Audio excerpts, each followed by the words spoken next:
દિવ્યાંગ અધિકાર મંચ ગુજરાત પ્રદેશ પ્રમુખ રમેશભાઈ કોરાટ 22/4 રોજ વિસાવદર મધ્યસ્થ કાર્યાલયના ઉદ્ઘાટનની અંદર જે ભાજપના પ્રમુખ જૂનાગઢ જિલ્લા ભાજપ પ્રમુખ કિરીટભાઈ પટેલ દ્વારા બાડા, બોબડી, લુલ્લી, લંગડી આવા શબ્દો ઉચ્ચારી અને પૂરા ગુજરાતના વિકલાંગોનું લાગણી દુભાણી અપમાન થયું છે. આ બાબતથી અન્યાય થયો છે. તો આજે અમે કલેક્ટર કચેરીએ આવેદનપત્ર દેવા માટે આવ્યા હતા. તો કલેક્ટર કચેરીએ નહોતા કલેક્ટર સાહેબ, નહોતા ડેપ્યુટી કલેક્ટર સાહેબ કે નહોતા પીએ. તો અમે રામધૂન બોલાવી અને અમારો રોષ આજ જૂનાગઢ જિલ્લા કલેક્ટર કચેરીએ અમે રોષ વ્યક્ત કર્યો. તો કોઈ પણ અધિકારી આવી અને અમારું આવેદનપત્ર લીધું.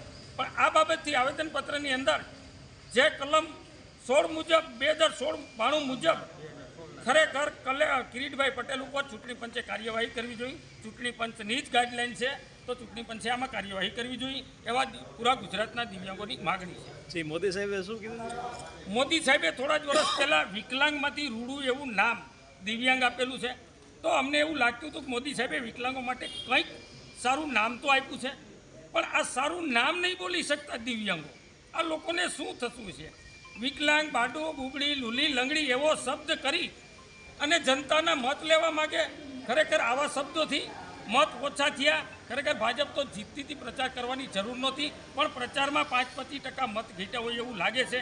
કારણ કે આ લોકો સત્તામાં આવી, હોશમાં આવી, બેહોશ થઈ, માઇક સામે આવી જાય, ઓડિયન્સ હોય એટલે મન ફાવે એવા શબ્દો ઉચ્ચારે છે. એ પૂરી ગુજરાતની જનતા જાણે છે, બફાટ કરે છે. આવું ના હોવું જોઈએ. આ તો મોટા નેતાઓ છે. ખરેખર આવી જીભું ના લપસવાય, લોકોની લાગણી ના દુભાવાય. અમે અત્યારે અહીંયા રામધૂન બેસાડવાની તૈયારીમાં છે કે ભાઈ કોઈને કોઈ જે કોઈ પીએ તો કે પીએ પણ નથી, તો આ કલેક્ટર કચેરી શા કામની છે? નથી કલેક્ટર, નથી ડેપ્યુટી, નથી પીએ, તો મેં બીજું કોઈ ઇન્ચાર્જ હોય તો આપો. તો ઇન્ચાર્જની પણ ના પાડી. મતલબ કે અહીંયા બહુ મનમાની હાલતી હોય દિવ્યાંગો પ્રત્યે એવું મને લાગી રહ્યું છે અત્યારે. હવે અત્યારે અમે અહીંયા નીચે બેસી ખૂણો પર અને આપણે રામધૂન બોલાવી લઈ જાય એટલે મેં કીધું જમ સંપર્ક તો અમે એને સીધું દઈ હકત, તો કે પોસિબલ નથી. કલેક્ટર કે ડેપ્યુટી બેમાંથી એક નથી.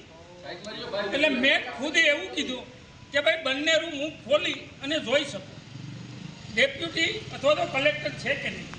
તો મને ત્યાં રોકી દેવામાં આવ્યો કે ભાઈ અમે રૂમ ખોલીને તમને ના બતાવી શકીએ.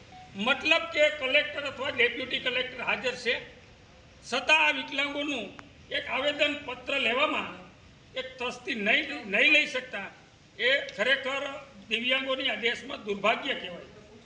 એક એવો સક્ષમ અધિકારી અત્યારે દરવાજા બંધ કરીને બેઠા. મને એવું લાગે તો મને યાર ખરેખર જવા દેવો તો બંનેમાંથી એક કચેરીમાં જવા ના દીધો. આ વિકલાંગોનું દુર્ભાગ્ય છે. આવું છે અત્યારે જૂનાગઢ જિલ્લા કલેક્ટર કચેરીમાં છે.